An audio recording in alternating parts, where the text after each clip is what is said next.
ကျမတို့လေတကြံမလဲဘူးလားတကြံမစော့ဘူးလားလို့ပြောတဲ့လူတွေဒီမှာကြည့်တကြံအကြနေကျမမနက်ပိုင်းလဲရေနေစော့တယ်ညနေပိုင်းလဲရေစော့တယ်ဒါကတော့မနက်ပိုင်းတစ်ဖြတ်ပေါ်လေရေစော့တဲ့ဟာလေရေကတော့အများကြီးကျမမပတ်နိုင်ဘူးဆိုတော့လက်နာတော့လေတည်မှာတစ်ချက်နှစ်ချက်လောက်ပဲပတ်ပြီးတော့အဲ့လိုမျိုးရက်ွက်ထဲမှာစိုက်ကယ်နဲ့ရှောက်သွားတာကျမအရန်ကြိုက်တယ်တတိထားပြီးတော့မအောင်တော့ဗောလေဒီနေ့မနက်ဆိုရင်အိမ်မှာမုံလုံးကြီးပေါ်ကြီးစုပြီးတော့လှူကြတယ်အမကျမအမေကြည့်ပါ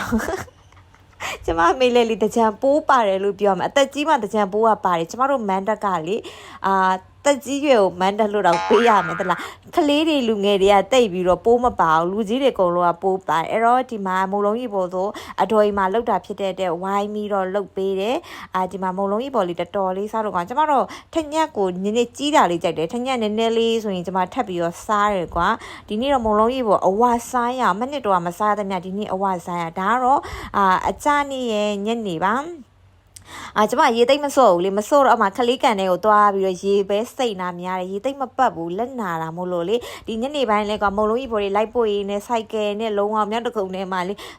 စုံရောက်ပတ်လိုက်စီတယ်စီမစီပဲကိုယ်အတော့ကုံစီတာနော်တော်တော်လေးဒီမှာလေးကျမတို့ရဲ့လူကြီးမန်တဲ့တက်ကြီးရွယ်ကိုမန်တဲ့လေးလူကြီးတွေပဲကဲပြီးတော့ကတယ်လူငယ်တွေကအဲ့လောက်ထိမကောက်သူတို့လည်းပြောချင်မှာပေါ့လေ